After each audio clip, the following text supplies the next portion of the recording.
Good evening, everybody. Welcome back to Flying Pig United. We're back again with some more transfer news, and we've got a fantastic panel today.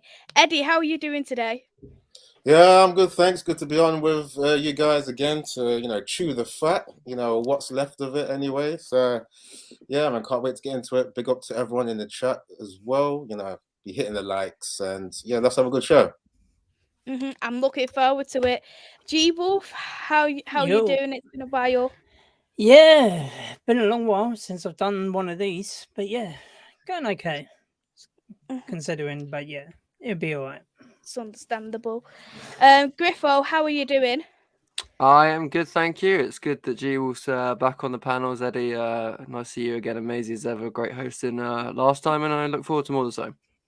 I'm looking forward to it indeed. And thank you everyone who's already in the chat. Avenger, Rising, Niall Kane, Simon, Kieran, Zane as well.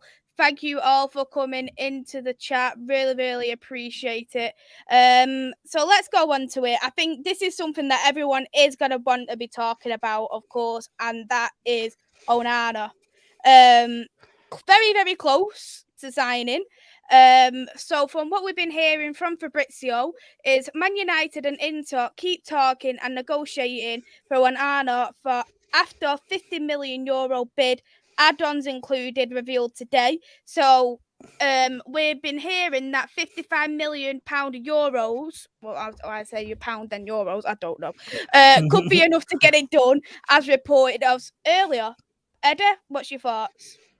Yeah, I'm really glad that we're going in for this player now because, we've all heard the hype. We've all seen that he's good at playing on the ball, and what better showcase than to do it on the European Champions League stage where he looked like he was playing in his backyard the way he was controlling that area. Didn't look like he had any weaknesses. Apparently his shot stopping is not that good, but obviously if we get Ten Hag's philosophy going, we don't have to worry about that because people like Edison, who's winning trebles now with Man City, is that kind of keeper. Not that great of a shot stopper, but does great distribution to keep the ball away from his goal, stuff like that, and that's what we're going to get with Onana. We're going to get a ball playing keeper. We know Ten Hag's links with him from previous clubs, so it's just a matter of him, just adapting to the Prem. Obviously, we're not signed him yet, but we're getting the bids in there, so it's promising. I hope we do get him. Yeah, absolutely. People are saying on social media it's John Murdoch madness, which I don't take at all. I'm not listening to it basically, just because it is. Let's just be real. We've just had crap, haven't we, Reese? With all this going on, we don't know how much we can trust the board, the ownership, as far as we can really throw him. But Onana is looking like a promising option, isn't it? Really, G Wolf. It is indeed. I'm looking forward to this one, especially as David De Gea didn't sign the contract. So, Mm-hmm. like, tell you the truth, we need a decent keeper. As much as what De Gea did for us over the years, brilliant. Thank you very much, but we need a new keeper, I think, and Onana is going to be the one. I'm hoping. I'm Mm-hmm. hoping he's going to sign that contract, and hopefully the 45 plus 5 million can get him. Mm-hmm. Yeah, absolutely. Because it's not that far at all, realistically, is it? When you look at it, because people are looking at the pounds and the euros and think, oh, realistically, we actually are far away, but we're really not that far away at all, are we, Griffo? No, No, not at all, not at all. I think it's the best price. I when it first came out that what they wanted, they've upped it a little bit, but I think the deal is perfect for both clubs. To be honest, I think Inter always wanted to sell a big player, and obviously Andre Onana will be that player this summer. So yeah, I think it's best for all parties, and it's moved along pretty nicely. You know, don't speak too soon because it's United; they can screw up anything. But fingers crossed that they get this deal. And like I said last time, if there was one signing that we have to get in the squad for pre-season, it is Onana because as soon as we put Onana into the squad, we'll play not a completely different way, but quite different to what we were playing last season. So I think if we have to integrate one player, you can integrate Mount relatively easily, I think. But with Onana, because it's so different to the way we will play to what we did last season, it's so important that we get him in that side for the preseason, and we get the feel, the defenders get comfortable with how he plays, and just go from there. So it's crucial that we get him in. He's not going to be available for next week, I don't think, but as soon as possible, get this deal done. And I think all fingers crossed that it's actually moving along nicely. Yeah. Raja has said had to adapt to new goalkeeper the whole team, which is a very interesting point. And Simon also said De Gea had a good run at Man United, time for him to join a new club. But actually what we have been hearing is De Gea could actually be re-signed as a backup goalkeeper, recent reports. I don't see that. Do you think that would be a good option? Like to do that him as a backup? Because if he needs to come in and do the football that Onana is doing, it's like we've seen what De Gea is capable of. I don't think that, because he'd be overpaid as well, even if he is a backup as well. Exactly. So It'd be like, I think the offer's still on the table for him, isn't it? Of 200,000 a week. Wow. Yes, that's still a bit too much. That's a lot for a backup goalkeeper. So would you really want? Would we really want that, or would you want a an up and coming sort of goalkeeper in with Onana instead? Yeah, there needs to be a younger keeper that's like, he's got the brain that's more malleable, because we know De Gea is more used to the shot stopping. He's very mature. And it's harder for an old dog to learn new tricks. So I hear what you're saying, Gwolf. There should be like an apprentice. Yeah. Or Nana that's younger. That's what I would like to see, is just an apprentice as a backup goalkeeper, and then someone that can come in for cup games, and then they can give Onana a rest. One that we have seen recently, though, that a goalkeeper is linked, is the Japanese international 20-year-old Dion. I haven't watched the kid, so I don't ask me how good I think he is. But has any of you watched him? It's the first time I'm hearing of him. So yeah, first time I'm hearing of him as well today. Yeah, so it's sort of the player that I like, though, because even though I've not watched him, it's sort of the profile, young keeper, ready to come in and be an understudy, as we were saying, ready to be the cup keeper. So by his profile, it looks very much like a sensible signing. It won't cost us too much. I think that is crucial. But just a point on the De Gea on the bench, that's probably up there with one of the worst decisions Man United could possibly make, and that says something. So I think I always say it, natural conclusion. We've come to the end of David De Gea naturally because the contract expired. Thanks, David, for all of your time at the club, what he's done. He's a club legend. People may deny it, but he is. And it's time to move on. And I still think in the right setup, in the right team, he'll still be a world-class goalkeeper for a team that doesn't necessarily play out from the back as much and doesn't play as progressive as much. And there are still teams in the world that do that. So I think we can't be bringing De Gea back for the bench, especially on like 200k a week. And again, would De Gea want that? He's had a great career at Man United, and I just don't think he'll want to end it being a second choice to Onana. Yeah, Griffo, I was also going to say as well that we know how we stretched out this contract negotiations with him, and apparently we rescinded a contract that we were going to offer him, right? So we kind of messed him about. And then all of this was going on during his wedding as well. It's like the timing of all of this stuff is very disrespectful. So hopefully, they don't just try and take the piss with him and just try and separate on good terms now, because we've seen this with too many players in the past. We've talked about it, and it's like obviously that's why we need this structure to change. Because how can we keep disrespecting legends? I still say De Gea is a legend based on his tenure, player of the seasons, and all of that. So just like let the guy go. Also, David De Gea, didn't he? He's got offers from Saudi Arabia and all that lot. So, I think that was another reason.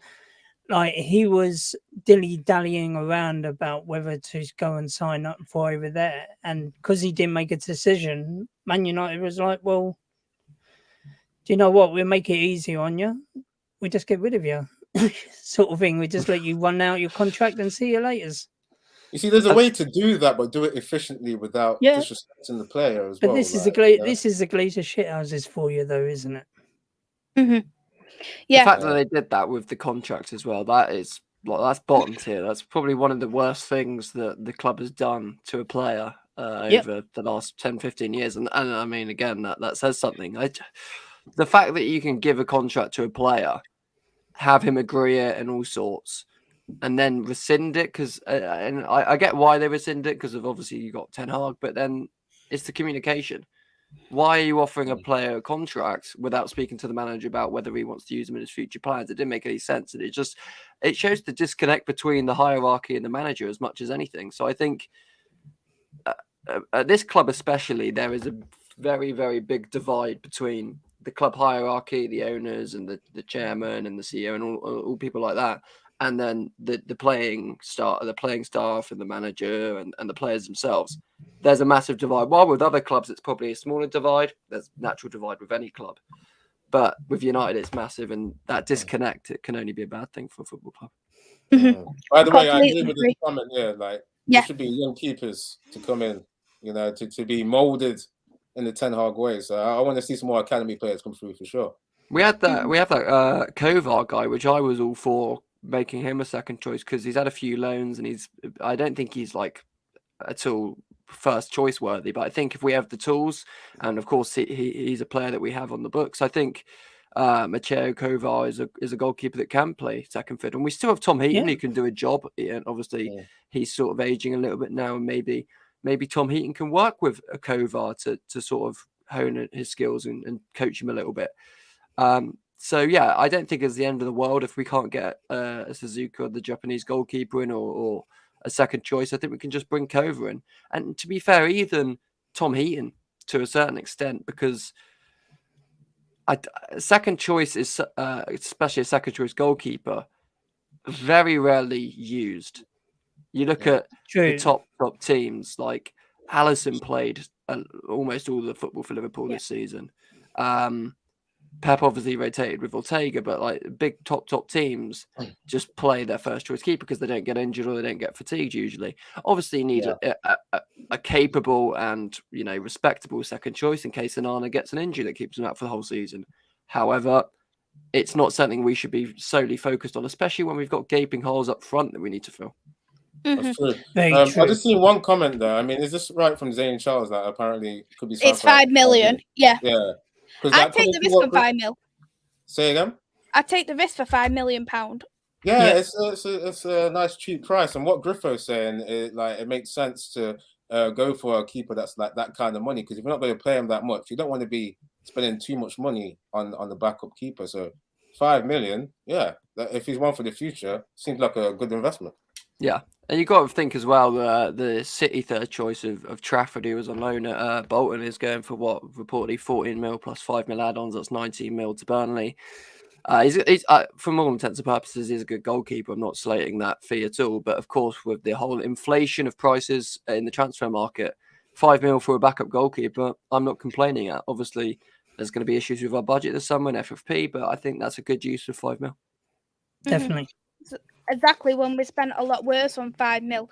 Matthew has even said here in the chat that Tom Heaton was wanting to be going this season for first team football at Luton.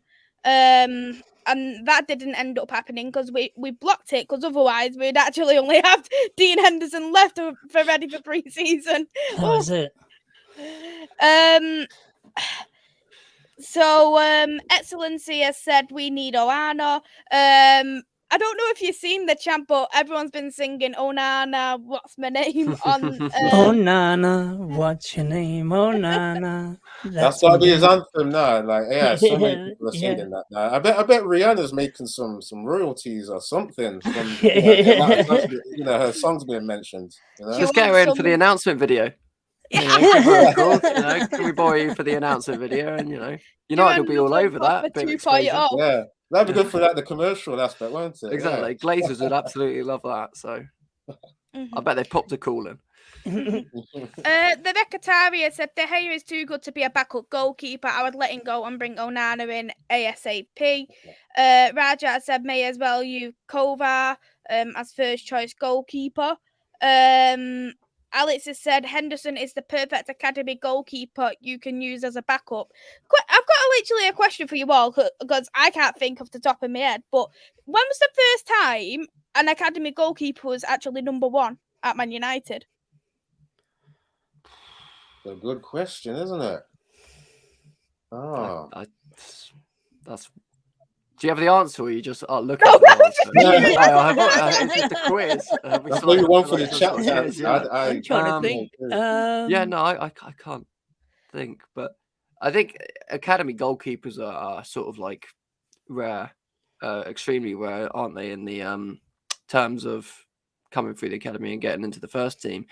You don't often get that with hardly any goalkeepers in any club or league. So, yeah, I don't think you can read too much into that, but it's an interesting point you bring up there. Reese said simple, no one to be honest. They were signed goalkeepers, backups or third choice academy. Duncan has said, was it Gary Baylor? Might be one. That might be before my time. I don't know. It's definitely before my time. Let's just say yes as well. Duncan knows. Pretended to be clued up. Yeah. There you go. You got it right. Two people have said it now. Devils has said it as well. So that's facts in my opinion. Vincent has said a very good point here, by the way. We should be getting Onana for a free because Inter Milan still owes us 45 million. No, they don't. They actually paid it off. No, they've actually paid it off. Oh, that's not how transfers work anyway, to be fair. Exactly. I'm sure there's a few legal implications there that we don't want to dive into, but yeah. Just shows that, United aren't the only ones that owe clubs money for transfers and stuff like that. Still got a few. Alex Paul said Ben Foster. Ben Foster. No, he never came as a first choice. Yeah, I don't think he actually he wasn't really. Yeah, no. It's a shame though, because I thought he was quite good. Like what he's done for other teams like Watford. There's other teams where I've seen him play well, so it's a shame he didn't come through for the first Watford team. was the big one. I remember him at Watford, and he was good. I think that's where his best career moments were, especially at Watford. So yeah. People say as well in the chat, if you do want De Gea to be re-signed as a number 2, see what people think in the chat. Put 1 for yes, 2 for no. Whilst we do that, there is a question in the chat by Dancing with the Devil. McTominay to Roma, by any chance? I've not heard these rumours. Have you, Griffo? Yeah, it stems from Jose Mourinho, who's a big fan, of course, of Scott McTominay. Was a big fan when he was manager of Man United, and he's come out and said loads of times that he's a big fan. I think it's a good move for all of them. I don't think McTominay's a player that, especially with like the signings of Mount, and if we get Amrabat in, McTominay just falls further down the pecking order, so he'll probably want to leave. It's a shame because he's an academy guy and he's good energy, and he has given us some good moments, but consistently he's not that guy. So I think going to Roma, a slower league, a league that perhaps he'll thrive in. So I wouldn't be surprised if the deal gets done. And again, it's all in terms of context with transfer fees, because from what we might be saying, let's just get rid of him for chump change and all of that. But then you've got to apply the context of how much do Roma want and Jose Mourinho want Scott McTominay. And we've got to play on that thing. Because McTominay was really his boy when Jose was at Man United, right? He was like one of the first on the team sheet. They didn't Jose make an award though just for Scott McTominay manager's play of the season. Is it? I never seen it again after Jose left.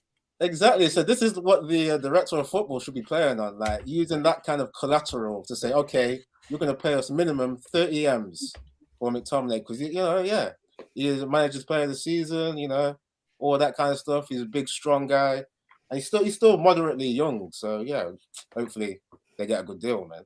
McTominay for me is not worthy of going to Roma or any other foreign clubs, he is championship fodder.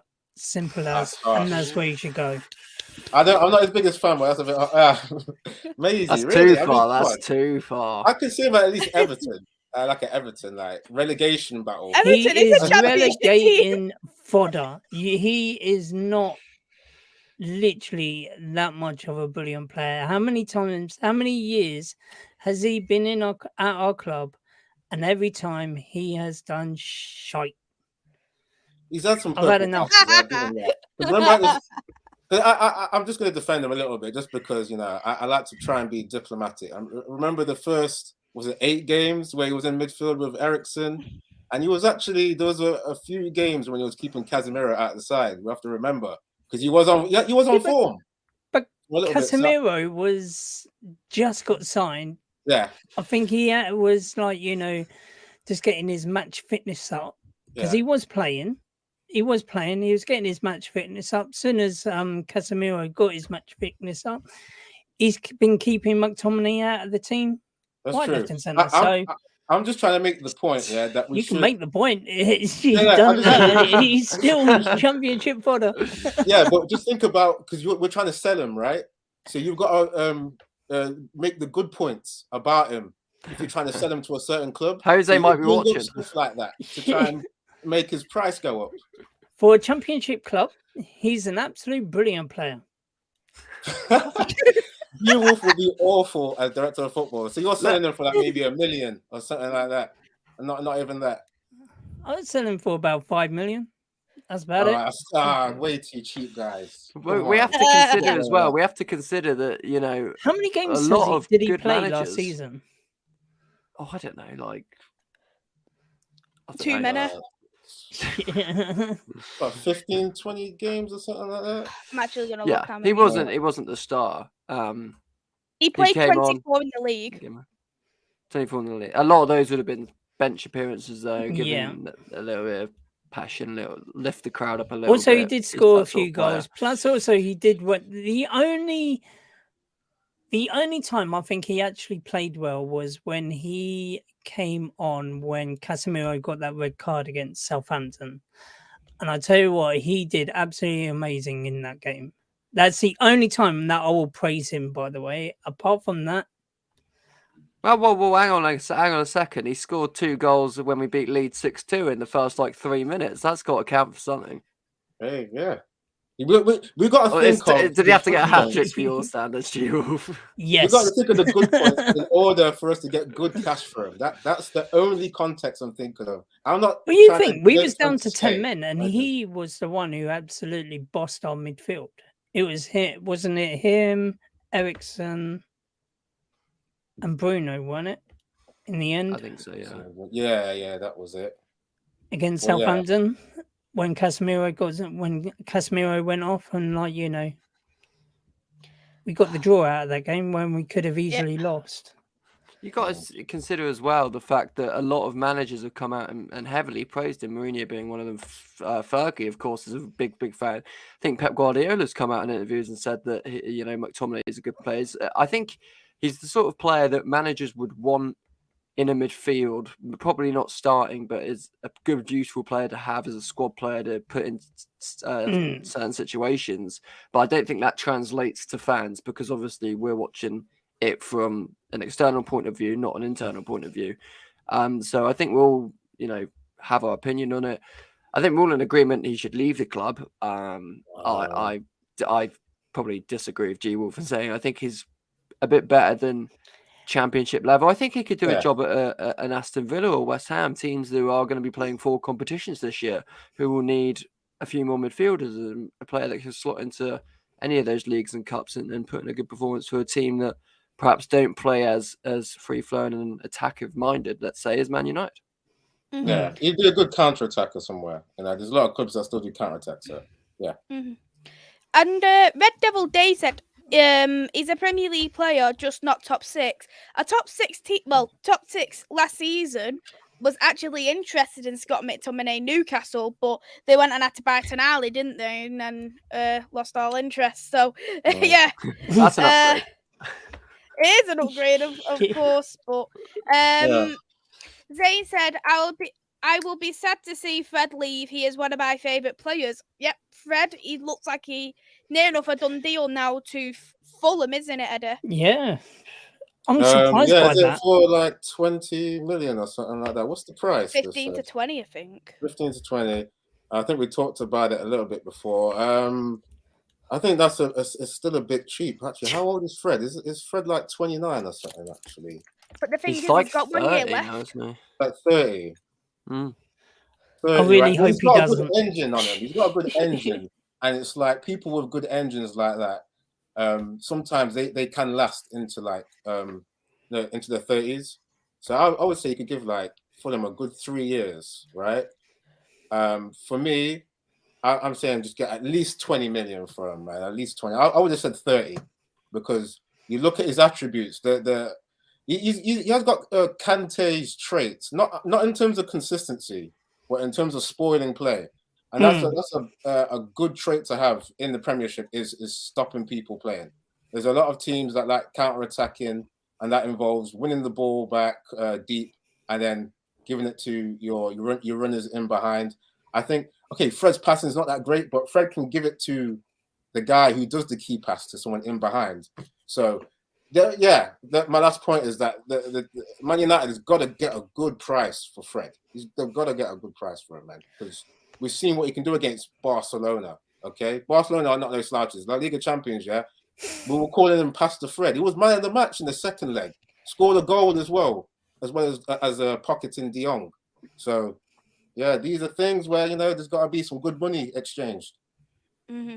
They're probably going to have to sell that La Liga title, to be fair, because their finances are worse than ours. They're on the floor. But yeah, no, great point. Wow. I think Fred would do a great job at Fulham, to be fair. Yeah, and oh my God, Claire has just literally said Fred and Palhinha together. That is just an absolute filthy midfield in a good way. Not for us, but it's just filthy. Isn't Palhinha going to West Ham? I think that's broke down now. Oh, really?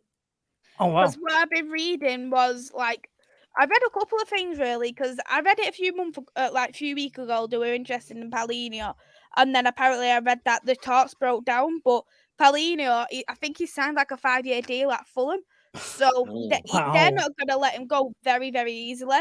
They're going to look at easily 60 to 80 million for the guy.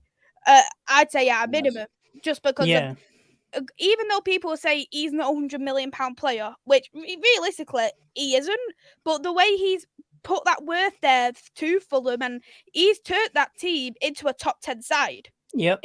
Him and Mitrovic alone has turned that side into a top 10 side. So they're not going to let him go very, very cheaply. And they will probably put the £100 million mark. And, if I seen it, I genuinely wouldn't be surprised.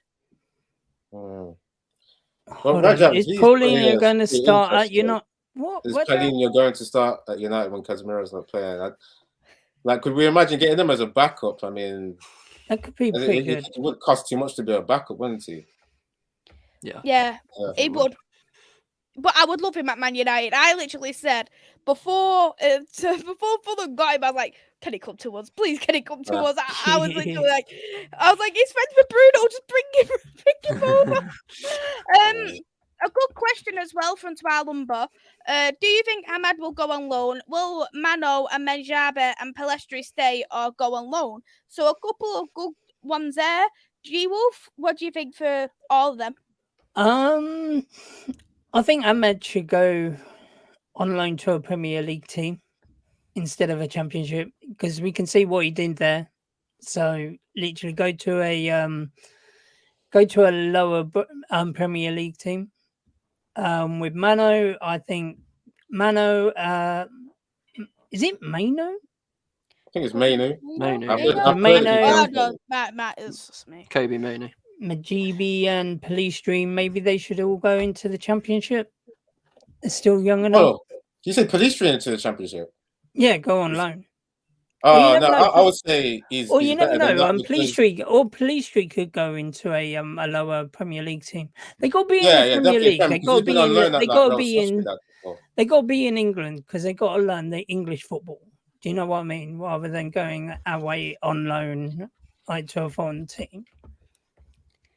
Yeah, I want to see more of Pellistri. Like, I don't I think we really saw like enough Pellistri. because- He's really good. Yeah. He's a direct player in Mm. terms of being a winger. He wants to stretch teams and go to the touchline and get crosses in like straight Yeah. away. I don't think we have enough wingers that want We to get got that cross into well. the We've got forward. Garnacho. I love Garnacho. Yeah, Garnacho, but that's not really what do you call it? He's making cameos off the bench. It's like we've got first team players that like to I bet you put in he'll and start. shoot He'll you start will- more next season. This season. Yeah, but the point I was making, like, we've got too many guys like Anthony, Rashford, that are supposed to be wingers. They're cutting in and shooting all the time. Yeah, we need to have like a mix. Like everyone should be like, for me, crossing to the forward first. And Pellistri seems like that kind of guy, right? He's had experience at the World Cup too. I don't think we remember that enough. So I would say, you know, it possibly could be in the squad to challenge people on the right, like a Sancho who's slacking. You know, we've got Garnacho in there; he's already challenging. There's quite a wealth of wingers there. It's going to be hard for Ten Hag to actually, you know who he wants to stay. But this is why Ten Hag's the manager. He's going to make the right decision. Exactly.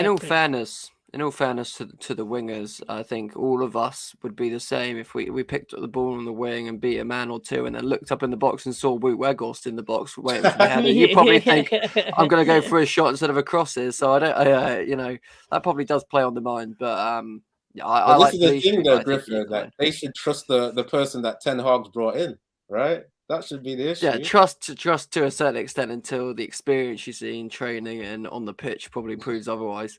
For one of the tallest players, the Premier League last season, his heading was left a lot to be desired. Let's say. He I'm going to say didn't as really it is. suit It that, was you know. atrocious, man.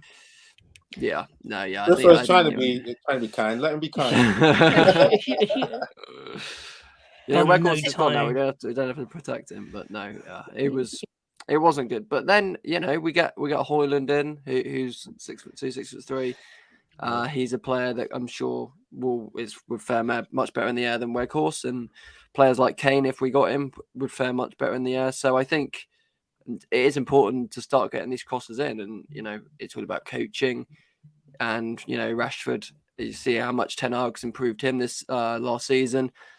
Next step is getting those crosses into the box. Obviously, they have to cross the ball every single time you get it, because Rashford has proven if he cuts inside, sometimes there's a goal, sometimes he gets an assist if you cross inside. So, yeah, I think that for Ten Hag, that's the next step for the wingers, get the coaching in. But we've got a really good set of wingers. Rashford, Garnacho, Anthony, hopefully we'll have a sort of Jack Grealish renaissance in the second season. You've got Jadon Sancho, Joy's maybe still out, decisive third season for him. Then you've got Pellistri and Ahmad, who are young guys. Even Alanga, he's not really done much recently, but he's still a player that can do a bit. So we're really fixed for wingers at the moment, and it's just about coaching them to make sure they can, get the crosses in and so forth. Is that true, Maisy, by the way? You're going to on FIFA. Against the League One side, he scored 5 goals for me. Okay, so League One. We let a League One player try and be the forward for us last season. That's what you're telling me. Well, basically, I thought I'm gonna use the most horrible formation, the 4-4-2. I don't know why, but it just worked for me, and I put him there. I can't remember who he was I put him alongside Pellistri up front. And he bagged 5 goals. I thought, poor Pellistri, man, he'd absolutely hate me if I was the manager. But yeah, it was a very good question as well from what Twalumber actually mentioned, because I think for me, with Ahmad, we've spent too much on him for him to keep going on loan, in my personal opinion. We spent 30 million on the kid.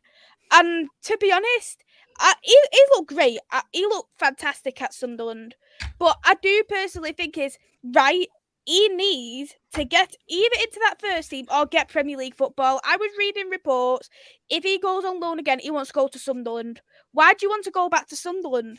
Higher expectations, because that's it's a big, massive jump going from Sunderland to Manchester United first team football, and that's exactly what I said with James Garner as well. It's a big, massive step going from Championship football to Premier League football, and they need to have that characteristics about him. And I just think he's already had 2 loan spells: Rangers, Sunderland.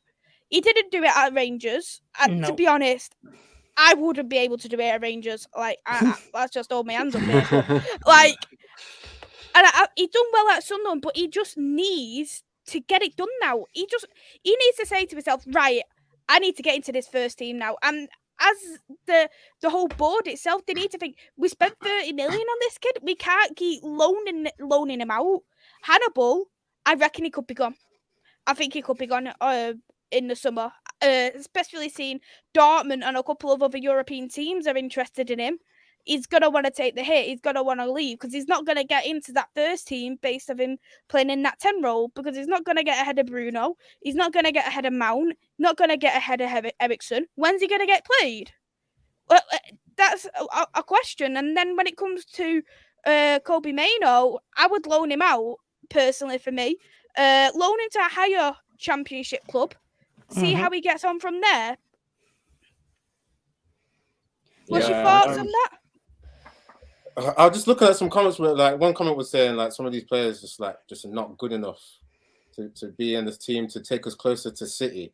I think, in my opinion, we've just got to focus on getting the football right. I think, like, Ten Hag's still got to be allowed to grow this team. There's going to be growing pains. There's going to be players that are in there that are like, they got the right traits, but they're not quite the finished article. So if we have people like Mejbri or Pelistri, starting games, and for instance, we may not see them have great games to start off with, but then it's a growth process, right? We've got to remember that we've got a coach that grows players, right? He's going to give them certain instructions to grow. So there's going to be certain players that we don't think are good enough that actually, could come good. I mean, we've seen it with, even some of the senior guys like Wan-Bissaka. I thought he was done. I don't know how he got brought back from the dead. So I think we got to be, I've said it before, got to be patient. That's a buzzword, but it's like, that's what we have to do. I don't think we're going to like immediately just get players in where we can just challenge City. They've just done the treble. We're going to have to be humble for a bit and just rebuild, season by season. So, yeah. It's a good point as well, because, Man United have so many years have found the superstar players and, spent so much money on these players, and we haven't got any closer to a Premier League title. So we're taking a different approach. You think of one example I've got is Pep Guardiola first came into Man City. He almost highlighted John Stones. I think John Stones was one of his first signings, if not the first. He was good at Everton, but you wouldn't have said that John Stones is this player that can be such a pivotal player in a potential treble-winning team. Now he's probably one of the best centre-backs in the world. We've seen him in midfield. He's probably can hold his own in the midfield against any other midfield. And that's all down to the Pep Guardiola coaching. Obviously, I'm not directly comparing Ten Hag and Guardiola, because Guardiola is that next level at the moment, but Ten Hag is still a relatively young manager. This is an opportunity to show. And he has coached players so far this season. Eddie said Wan-Bissaka, Rashford, these players, Luke Shaw, he was very good under Ollie and then sort of fell off a bit under Ragnick. And he's had a, renaissance. So it's about coaching, bringing these players in, as Eddie said. They're not finished articles, but it's up to Ten Hag to bring in and make them finished articles. And it says a lot about a manager if you just go out and buy the best players for a lot of money. That's what some Man United fans claim. Pep Guardiola's done is spend all the money on the best players. We want to, and it's unrealistic as well, isn't it, to do that? So it's all about coaching as well. So yeah, I admit, if you look at it on the face value, us signing Mason Mount while Liverpool are signing Sabodley and McAllister, and Arsenal are getting Rice and Timber, it probably doesn't look that good, but it is all about coaching. We've seen loads of players like, Sabodley and McAllister go to teams like Liverpool and fail. So it is all about the coaching, and time will tell on that one. Yeah, Griffo, just real quick, I just hope we can get a balance of big signings and the bringing players that we don't think are good into like to the forefront to be good players, because we've seen like with Pep, there was one season where you got Delph to play at left back. Like this guy was an average midfielder, and they won the league as well. And then on the other side, we see him like buy a striker like Haaland, plug in and play player. It breaks the FA the Premier League goals tally record straight away. It's like we need to be seeing them signings as well. Obviously, got the takeover first, and because we can't put too much pressure on Ten Hag to grow everyone. That's what it seems like it is now. Like with Mount, he's not on form, is he? So we've actually got to resurrect this player to do what he did at Chelsea when he was on form too. So hopefully we see a balance of good signings, and the coaching as well. You see that though, but as it looks at the moment, the transfer window is probably going to be Onana, Mount, Hojlund, and probably Amrabat. Amrabat probably doesn't need that much coaching because he's not going to be a first choice. He's going to be a backup, and probably his current form, what he's shown in Morocco in that conference final, probably doesn't need that much coaching. Mount probably does because he's had a poor season. Onana, we saw him in the Champions League final, was great. I don't think he needs that much coaching, maybe a little honing here and there. Hojlund's going to need, time to grow into the Premier League. He's done it for a season now at Atalanta in the Serie A, but I think coming into the Premier League, he'll need time, and Ten Hag will coach. So out of those 4 players, only 2 of them probably need that really top-level coaching to hone their skills. And even then, they're not like players, they're not like poor, really, really poor like Rashford was 2 seasons ago, or Shaw was 2 seasons ago, or Wan-Bissaka was 2 seasons ago.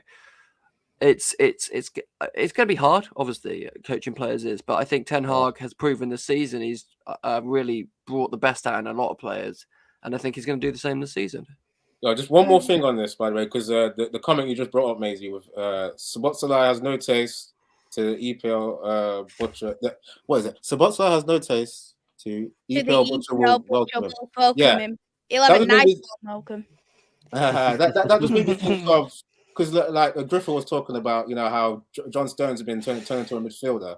It's like, imagine we can turn Martinez into a midfielder where he can be like doing that butcher business in midfield and like, just tackling, breaking up play as well. Because if we're going to have Mount and Bruno, right, they're going to tend to leave Casemiro by himself. So I would love to see like if Ten Hag has got that kind of tactical nous to push a defender that can play on the ball, because Martinez can play on the ball. Mm-hmm. And it's like that trait can be grown if he's pushed into the midfield to help Casemiro. Also, he has played in defensive midfielder before as well. Yeah. So he knows that position. Alvarez. He played there until Alvarez signed for Ajax, and I just think for me is because Alvarez is quite an aggressive defensive midfielder, so Ajax didn't lose that flair with Martinez moving further back. And the problem is, if like Casemiro or Martinez weren't playing in the midfield, where would the flair be? Where would the aggressive come from? Because we don't have any more aggressive players. Because let's be real, right? If I was playing against Manchester United and I seen Scott, Fred and Bruno in the midfield, I wouldn't be nervous. I genuinely would not be scared. Yeah, I wouldn't. But the aggression is going to come from Mount and Bruno, isn't it? That's 2 big players there, right? They're going to be trying to go for the assist straight away, trying the crosses, trying to lock, direct football. That's why I keep hearing online that people are thinking we might even be doing some gegenpress stuff because we've got those aggressive players there. So that's the importance of the Amrabat signing as well. I think he's a player that sort of fits that mold of the Casemiro and perhaps the Lisandro Martinez type. Is a player that is maybe quite defensively solid, offers that security at the back, and he certainly is that player that can come in for Casemiro when Casemiro inevitably gets his 3 red cards a season because he can't really chill. But yeah, I think be more disciplined, man. Do you see Amrabat actually working? Because I watched him in that Conference League final. I thought he was good. I know it's Conference League final. It's still a final. I thought he was good at defending and getting balls forward as well. Like even as a defensive mid, he was playmaking. So I don't know whether he can do it at the top level though as well. It was a perfect point because he was up against Declan Rice, who's just gone to Arsenal for 100 million, and he didn't look out of place in that midfield battle. So if we can get Amrabat for 26 million, that's rumoured, that's 74 million less than Declan Rice. Obviously, he's not as bad as Declan Rice is. Declan Rice is one of the best, and it is one game, but it's a big game. And I think Man United especially need players that have that big game mentality and big game attitude. A lot of these players sort of coast. We saw in the FA Cup final, none of them were really up for it. We need players that will give us that fight. And you saw Amrabat in the semi-final for Morocco in the World Cup. You've seen him in the Conference League final. He's the sort of player that does that. And I think back on just my final point on Lisandro Martinez in that defence midfield role, I think he can do it. I think because what I see of Lisandro Martinez is he's a very, very clever player. Because as much as we try and defend him and stuff, the height isn't a big issue, but it is an issue because he is relatively small compared to all other centre backs. But the fact is, he doesn't let his height affect his game. He is clever enough to read the game and sort of see that how I don't have the height, I'll never have the height. That's just how physics and genetics work. But I'm going to use what I do have, so I don't lose out in a battle. And we have seen that this season. So he's a very, very clever player. He can read the game. And I think that's a perfect sort of combination to have in that middle of the park. Yeah, I completely agree here with Astro's point here. Nice to see hierarchy finally targeting players that better suit the style we wanted on the pitch from the manager. Feels more targeted now since Erik ten Hag has come in and a little shake up upstairs. I completely agree with that. Simon has said, I have yet to see a decent window. I've been a Man United fan since I was young and I haven't seen many decent windows. On Simon's point, everyone in the chat also vote out of 1 to 10. What do you think this transfer window is at the moment? 10 being the best, 1 being absolutely shocking, worst possible transfer window in the world. So, Red Devil David said, Casemiro on the butcher in a holding midfield. Teams will be terrified. They will be certainly terrified. They'll be scared, man. Yeah. Maureen said, we have the squad already. The final piece is a striker only. I'm not sure about that. You put it in caps locks as well. I mean, that midfield that we got. He shouted that, Are we confident with that midfield though? I mean, we're still trying to get rid of Deadwood. For me, that's a big issue with the Mick Fred thing. And Eriksen, I would say, and full respect to him, kind of becoming Deadwood. Like we saw him since the injury, he wasn't the same player. So he's getting old as well. So that's 3 midfielders. And we're still dealing with the wingers situation as well. Like Sancho, is he going to come good? Yeah, I'm not sure, guys. Make or break. I think I've got to give him one more season, if you want me to be honest, of Sancho. He signed a 5-year deal here at the end of the day, and we know that he's had a lot of things going on. And I know people have said before Sancho isn't a winger, he's a 10. But we are seeing Sancho absolutely rip it up when he's actually with a decent striker. Haaland, he's not going to really do exactly much with a false 9 and Wagos, is he realistically? But I don't know with Sancho, because sometimes, I don't know about what you think, but he looks timid. He looks like he's really, really scared to take on a player. And personally, I actually have seen him at his better games when he's got Malacia behind him, not Luke Shaw. This is what I was going to say. Like when you say the timid thing, that's more of what I was thinking of, rather than his issue is like adapting to a false 9 or having certain players around him. We see the individual traits that he has. He's lacking. Like we don't like you said, Maisy. Not really seeing him trying to dribble as much, like not aggressive with that.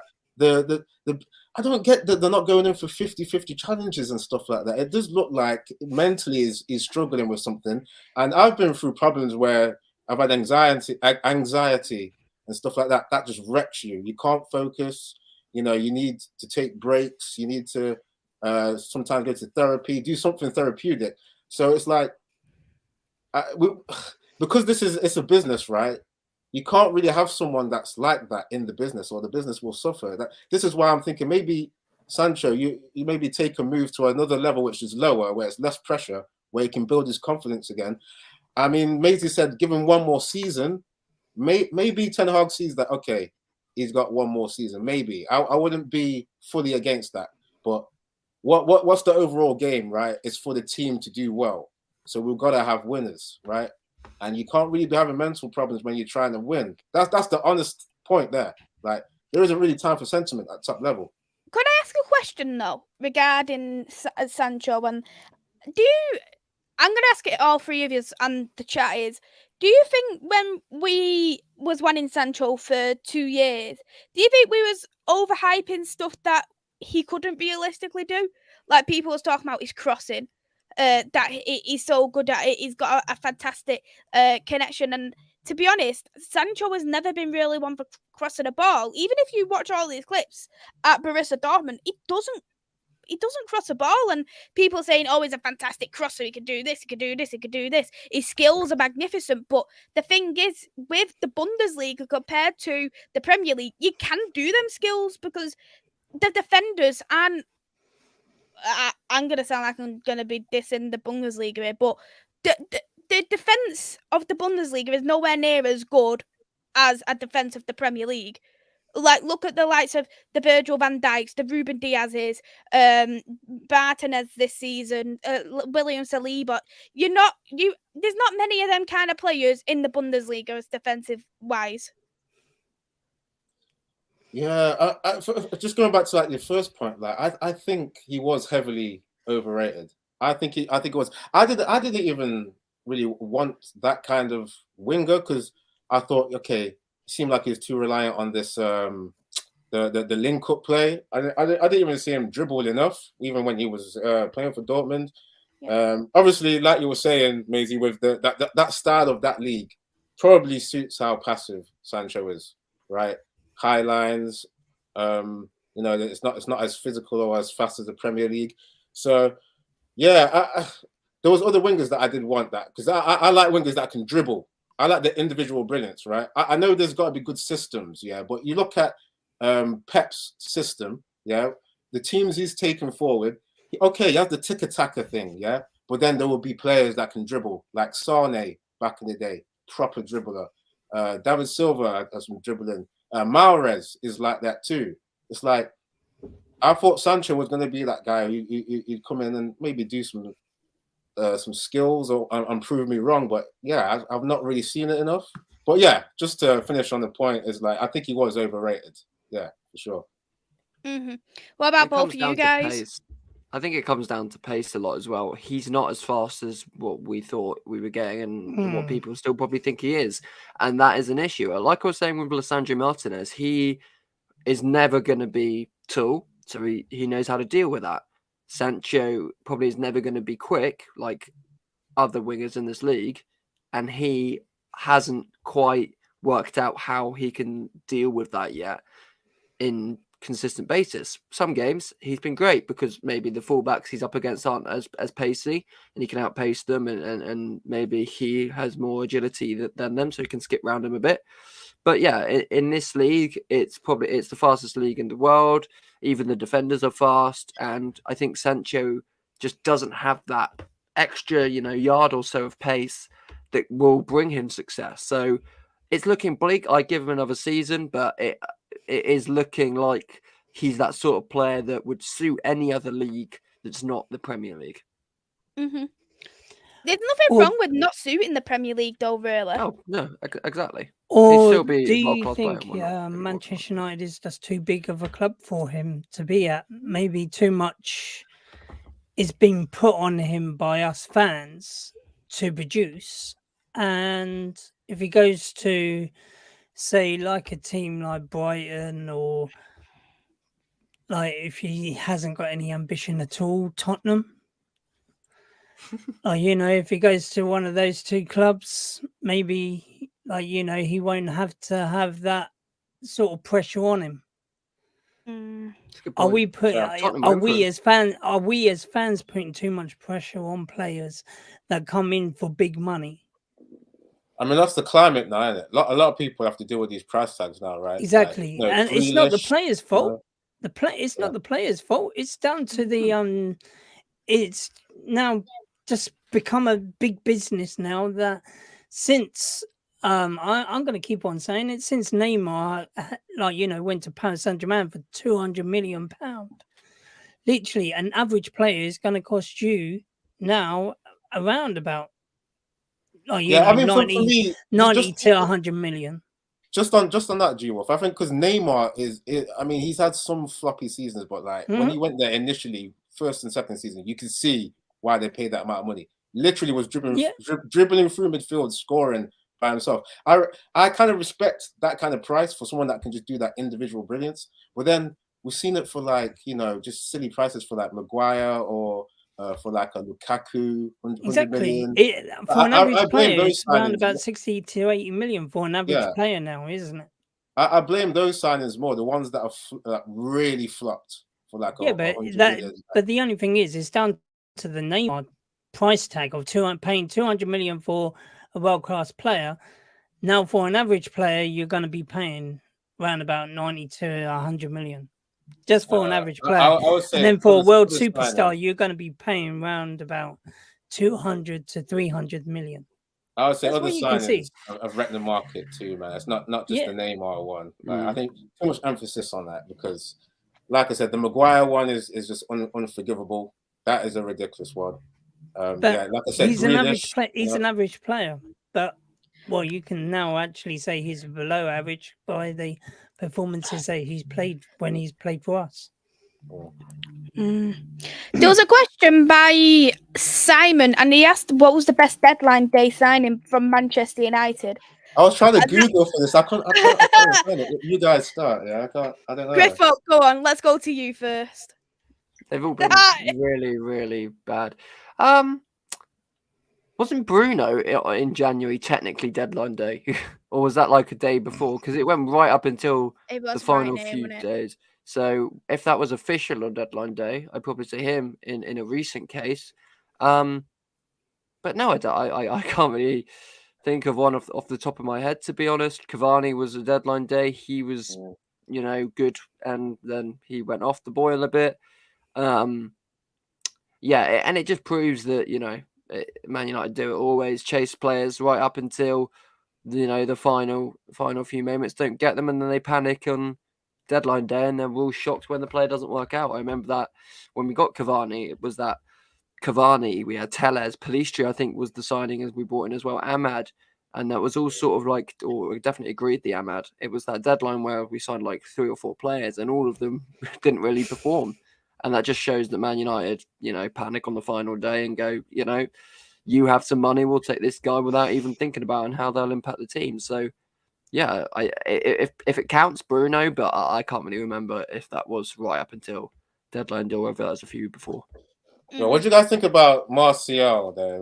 That was a deadline day one. No. I mean, come on. Not entertaining that one. Let's just try and be a little bit diplomatic. Yeah, Martial has had some good seasons, right? The debut season under Van Gaal, a lot of potential there. He was ripping up the likes of Van Dijk, got quite a few goals. When he was on the wing for Mourinho, he did a bit. There was some goals and assists in there. And big season under Ole when he was top scorer. I think that was his best half a season. That was post lockdown. Literally for me, he's had like 1.5 good seasons, and he's been here 7-8 years. It's genuinely not good enough considering like Monaco was like putting stupid add-ons in. If this guy was Ballon d'Or crap, like he would not, based off how he plays, he wouldn't even get in the top million Ballon d'Or the way he's played in the past 2 years. No, it's been absolutely shocking, and you know what? He's taking over Phil Jones's department he's dead. Guys, come on. That's a bit hard. No. Well done, boy. Well done. I would say, Phil Jones, Phil Jones has got a Premier League medal as well. That's something that works for him. But I will never discredit him. I like Phil Jones. Did turn into a meme though. We've got to remember some of the banter stuff, right? That was happening. He did turn into a meme. Like he was gurning all the time. That's the first time I heard of that word, gurn, where you see he do those weird facial expressions when he's trying really hard, but he make mistakes though. So for me, I don't think Martial goes into the banter section. I would say at least 3 seasons have been good. I would say Really? that. Like I said, 3? the Ole one Consistently for, from August to May. From What? August to May. From August to May, 3 seasons have been consistent from last year. Or are you taking bits out of every season and just making it into proper seasons? I'm Just one game This is against what the Van team Gaal, was one like game as well. against Ollie. Yeah, this is what the team's like as well. It's patchwork, so that's what I'm doing for Martial. Okay?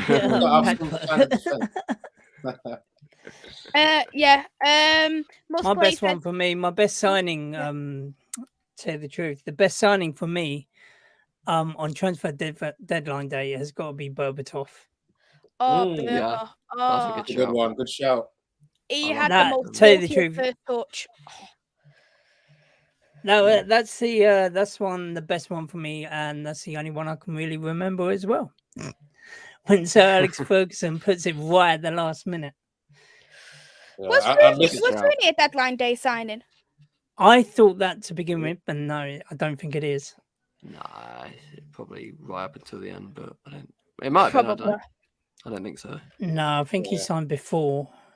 I'd have to go for Berber and name Edinson Cavani. All right. There's other people like Fellaini. Fellaini was overhated. Yeah, I agree. I agree. Fellaini was. I think Van extremely Persie was a overhated. deadline day as well. Was he? I'm Was not 100% sure on that. I don't know.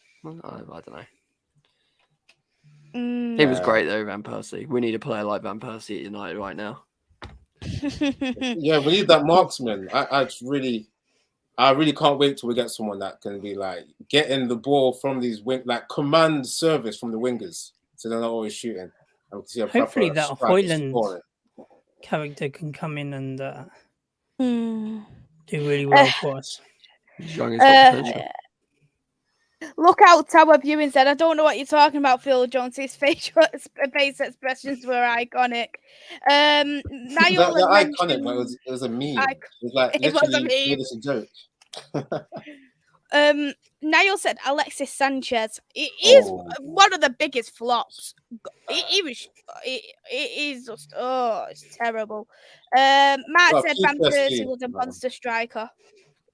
It says everything about Alexis Sanchez that we call him a flop and we didn't actually pay because it was a swap deal. We didn't pay a fee for him. We just paid all that wages and he's still a flop. That just shows how bad he was at the club. To be honest, I'd literally rather have kept Mika because, let's be real, right? Even though he good enough long term, no. But you need to think of he was a main player who got us that Europa League win. We could have at least kept him.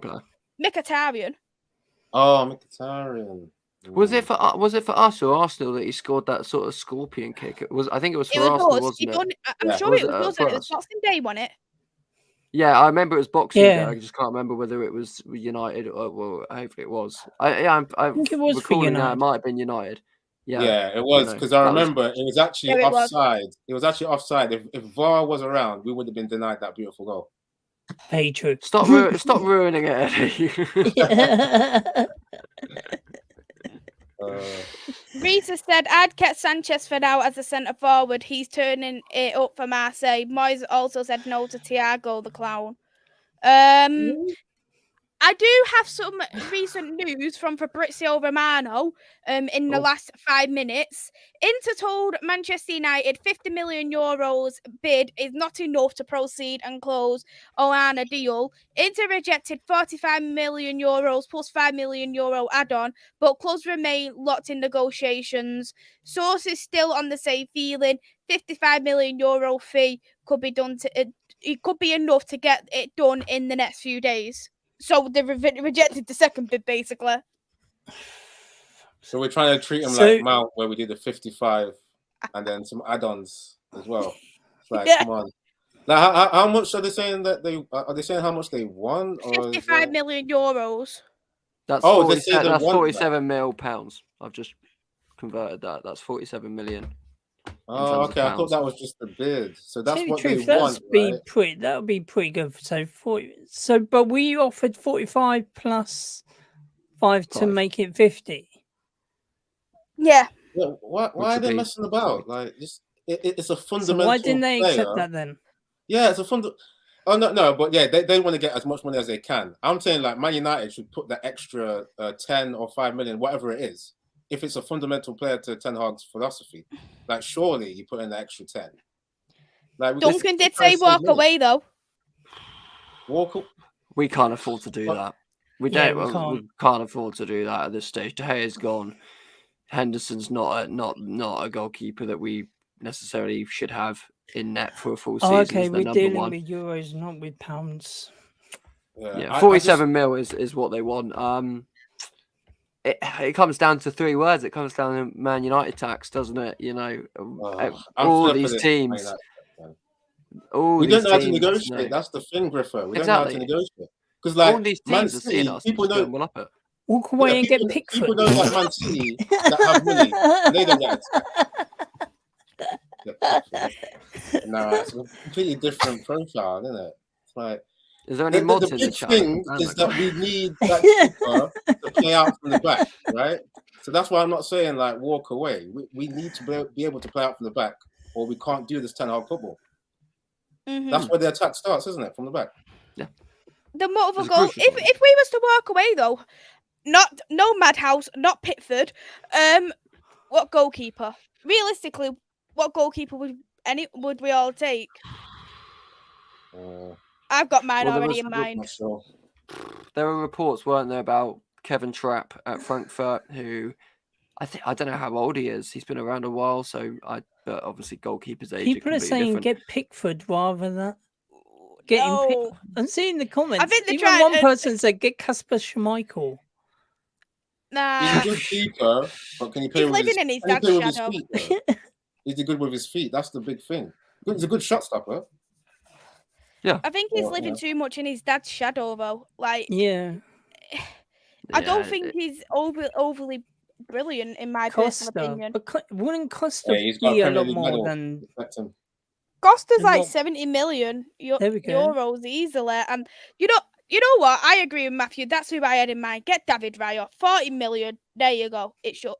Like he's 1 year left in his deal, and he wants 40 million. I'd have him. Yeah. But okay, if they're gonna do that, then move on quickly. Then this is the thing. We've got to be efficient. Then, like we're tired of talking about how inefficient this structure is. So it's like, move on then. Something tells me that we're going to go in for another third bid, aren't we? And we are going to go and pay that extra money. We will be without a doubt. And Inter now is open talks with Jan Sommer from Bayern Munich. Probably most likely to replace. So if they got a replacement, then I'm thinking, okay, just let us have Onana for what we bid then. Obviously, business is not like that, but it's like if you got a replacement though, so let us have Onana. They would if it was a Chelsea coming in or a City or an Arsenal or probably for the Tottenham, if they were coming in, they probably accept it because they know United have the history of paying the fee when it comes down to it. Of course, they have all in their rights to ask for that because they see how United negotiate. You know, we're a club that spent 80 million on Harry Maguire. We'll pay anything for anyone. You know, there's no barriers, there's no boundaries for us. We'll do whatever. So Inter definitely have that in mind, and come down to Man United tax. But Raya, good goalkeeper. I've little issues with his saving. He's great with his feet. Maybe a few issues with his saving for me. I think Onana is just the perfect choice at this stage. I just think pay the extra few million and just get that deal done. Get him in for pre-season, get him into the system so the players know how to work with him. And that is, goalkeeper is such an important position, and we need to integrate that as soon as possible. We can't afford to just keep doing, just going around in the houses really looking for these goalkeepers. That Feyenoord keeper was linked. I don't think, he's a good keeper that would do a job in the Premier League for a lesser team. I don't think he will do it for United. Did you see that clip about that? Was it the Feyenoord keeper? He was passing out from the back. He turned around and played a 1-2 of his post. I just thought, okay, that's the last thing we need. Competitive game. I think so. Yeah, he just turned it around and then just played it off with the post. It was a good skill shot because it did go to the defender in the end, but it was a very risky. I admire the confidence. Keep that guy away. Yeah. There's some confidence there. Maybe, hey, he may be someone that can handle the Premier League, eh? Yeah, I'm gonna see that later, man. I'd It's literally around probably on have a Twitter. heart attack if I seen that. I'd be literally thinking this club in healthy form. What are we signing this player for? It's 50 mil. You'll be having a heart attack in the crowd. Yeah. I don't know about you guys, but I was having a heart attack when I was watching David De Gea against Seville in the semi-final, second That leg. one and West Ham. Yeah, Oh, West Ham one. definitely the second leg one. Oh. Literally, Yeah, I was it done was- by that third goal. That third goal what the fuck was David De Gea doing coming out that far? It's bad. I'm just glad that he's got the Golden Gloves, like to kind of save his season a little bit, and that's why this is the best time to part ways. Where kind of going off on a high. That done it for me. That was just mediocre goalkeeping. Yeah, worse than that, isn't it? That's putting it lightly. I think confidence was probably a thing there because he already made a few mistakes in that game, but there's no excuse for that whatsoever. Coming that far out. I mean, we want De Gea to leave his line, but if he's going to do that, please don't ever leave your line again. So it was stay where you are. Yeah, I think by that time the game was probably done anyway. So it was did it make a though. huge difference? No, didn't we go 2-0 up though? Because Sabitzer scored twice, didn't he? Yeah, I can't we remember. did. Yeah. So we was cruising. But, we was cruising in that game, and then they got the 2 goals and all that lot, and then it was like, okay. I'm getting funny feelings in my stomach now. Hearing about the games. I mean, the one thing is that it wasn't De Gea making all the mistakes. That's something. It's like Maguire with what he was doing, Malacia. It's kind of like a team effort. The way we went out of that. The third one is all down to today. Yeah, second leg was all there for sure. I'm interested in this actually because last time I did a fan forum with Gwolf, he was singing the praises of Harry Maguire. I'm just wondering where Harry Maguire ranks in your estimations now, Gwolf. He can get the fuck out of the club and there we go. on the bandstand. I That's remember where he needs to stay. Gwolf woke up to the light earlier. I have indeed. Literally, I have seen the light. David De Gea, not David De Gea, Harry Maguire can get the fuck out.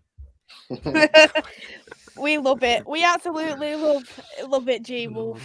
Do you know what? I used to love that. I used to love him though. That was the thing. I always, the guy made me eat salmon, man. That ain't gonna happen again. He made you what? He made me eat salmon. Oh, yeah. Harry Maguire made me eat salmon because I lost that bet with Pig, didn't I? Oh yeah. Yeah, that's it. The guy made me eat salmon. No, done. I was done and dusted then with him. You know what? Yeah, you're a good man that can actually change his mind on a player that you've really held up in high esteem. Because it's very hard. Like there's a lot of us that won't even change our minds on certain players that we've really invested into. I was really I was really I was cool as I see it. At first, I thought he was really good. He was even for England, he was amazing for England in the World Cup for us. Getting us to the final and all that lot. And then that's when I had that bet with that. And then that's when I had that bet with Pig saying that he's going to get into the team of the season because I thought he would. But just to finish off on that though, the thing is, like we know, it was a system thing where we changed to high press football and then Maguire got exposed. So it was like it was only a matter of time before a lot of people following Maguire were just gonna suffer with that. We can't have a counter-attacking defender do high press. It's just different levels. Yeah. He'd be really good. He'd be really good in a different system. He's proven it for England. He's a really good centre back for England on most occasions. So put him in a team that, as you say, don't play in that setup. I think he'd do wonderful. Same as De Gea. In fact, I don't think any of our players are particularly that bad. No, Gwolf is chief Scott McTominay hater that wants to send him to the Championship. But I think that McTominay would do a job. I think De Gea would do a job, and Maguire. It's all about systems. They just don't work on our systems. Doesn't mean they're bad players. True. Yeah, I completely agree with that. Gwolf. Matthew asked about Jan Oblak. I'm just gonna say no. If we want to, for me, if we want to get rid of De Gea because of distribution, Jan Oblak will be definitely not one I'd look at. I think he's Not too me. familiar as De Gea.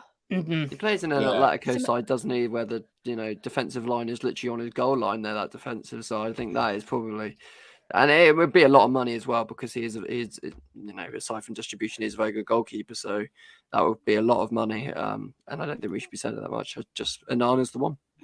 It's like what you said, Griffo. It's systems. Yeah, you just described it, man. He's in a system where it's too much of like a low block kind of thing at times, and it's doesn't get tested for the distribution enough. So yeah, I would say no to that one as well.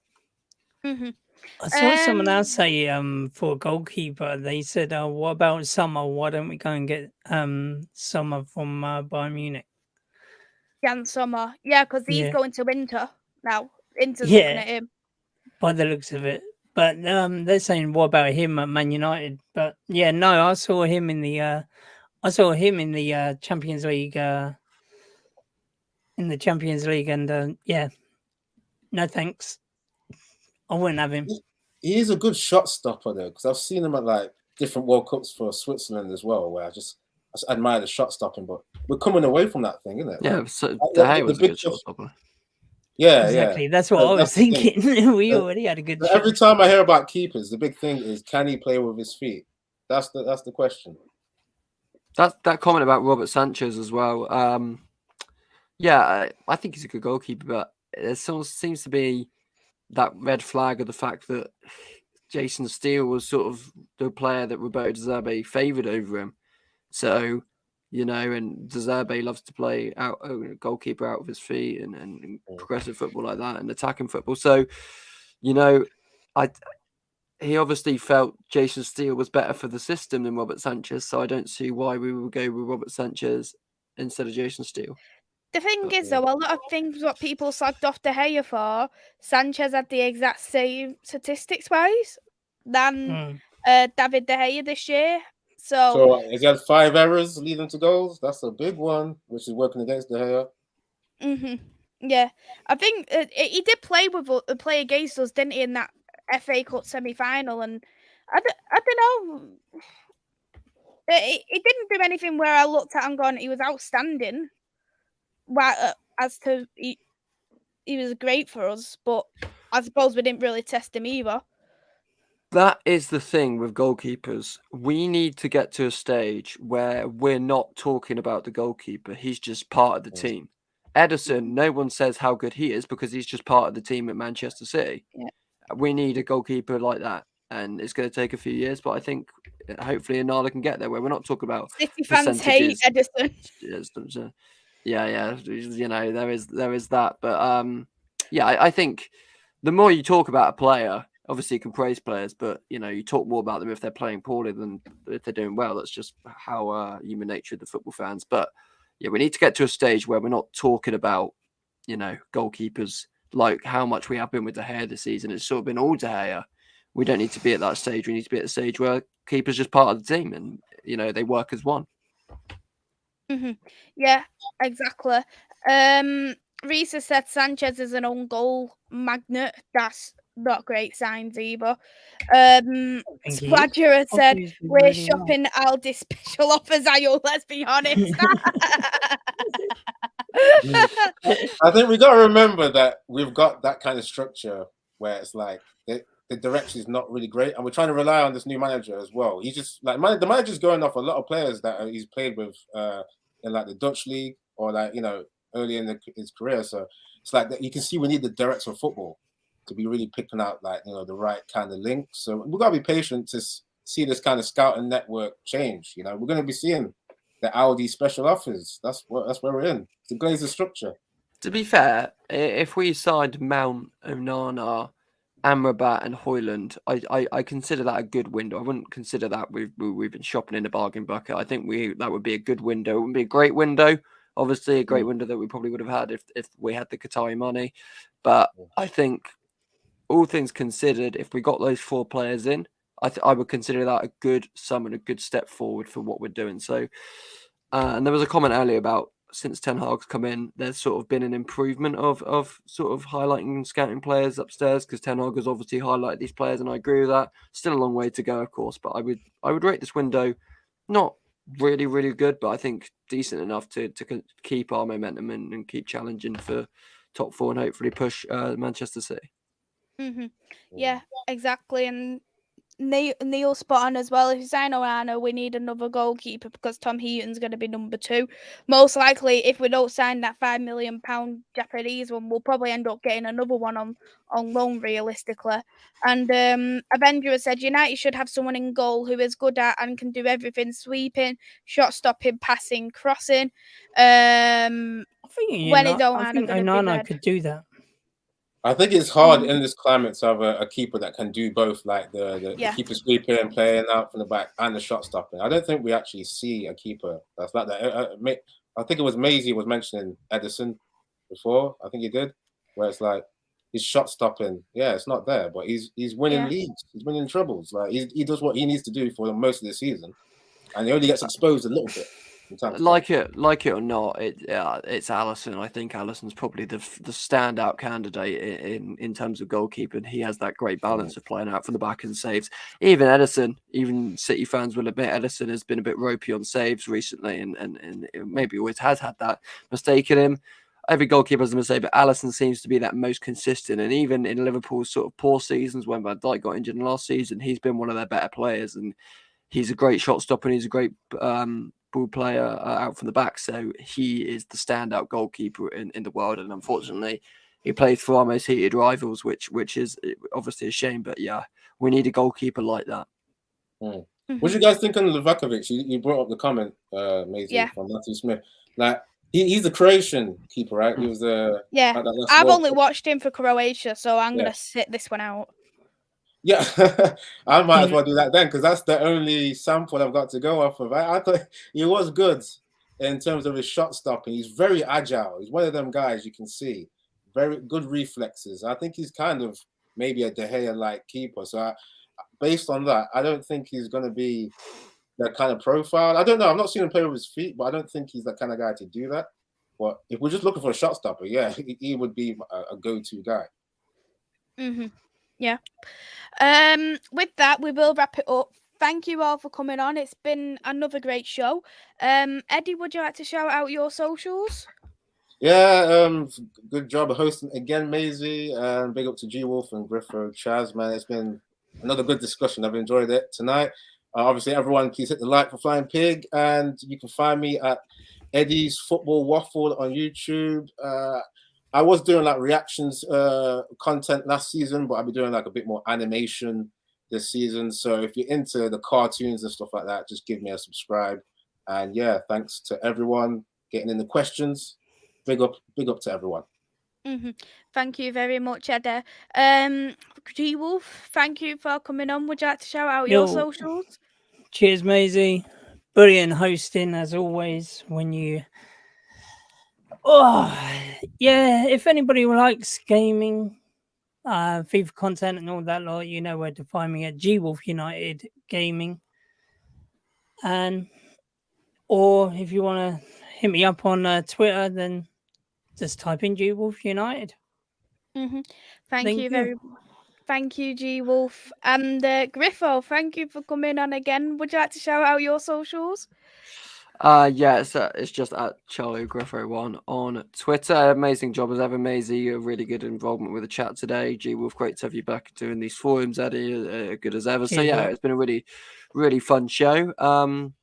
And I mean, I was just thinking before we close off that we haven't even mentioned the takeover once, which just shows what a mess that whole situation is. So that's probably why it's been a good show, because we haven't delved into that. That's a very good point, Griffo. So yeah, thank you for you coming on. Really appreciate it. Thank you as well to our Lumber, Madhouse, Niall Kane, Football Mad, Duncan, Reese, Adrian, and everyone else who's watched. Mark, I know, was in here in the chat earlier on as well, and a few others. So thank you all very, very much for watching the channel. Really appreciate it. If you want to catch me, my YouTube channel's Devils United. I do Manchester United women's content on there as well as the men's. I've done a reaction to the first Man United women's signing of the season. So Good signing. we Actually, signed a save that. relegation Save that for player. people to subscribe. Yeah, we signed a relegation player. So Oh. Okay, she got that's relegated 3 times in 6 years. Oh, so you got your female Maguire. That's not good. At least we got her on a free, unlike Maguire. So That was that whole situation about Alessia Russo as well, because Arsenal offered us a record fee, didn't they, in January for her, and then she's gone on a 3 because a contract expired. I don't know how we screwed that up as well, but it's United, so it doesn't surprise we you. screwed up not just hers, we screwed up the best fullback in the world on a Badger as well. So that's typical Man United. Trust me. Yeah, you think it's toxic on the men's side? Shit house owners. Yeah. Exactly. You think it's more toxic on the men's side? Go and release all women's content for a day. Then you'll think it's even more toxic. So it's even more toxic than the men's side, honestly. But yeah, thank you all 3 of you so much for coming on. Hit that like, share, subscribe, Madhouse. And that's a good one. Quality, absolutely quality. That's what I'm gonna call her as a nickname now. So thank you very much, Madhouse. Yeah, thank you all so much. Have a lovely evening. Take care. Bye. See you later. Later, guys.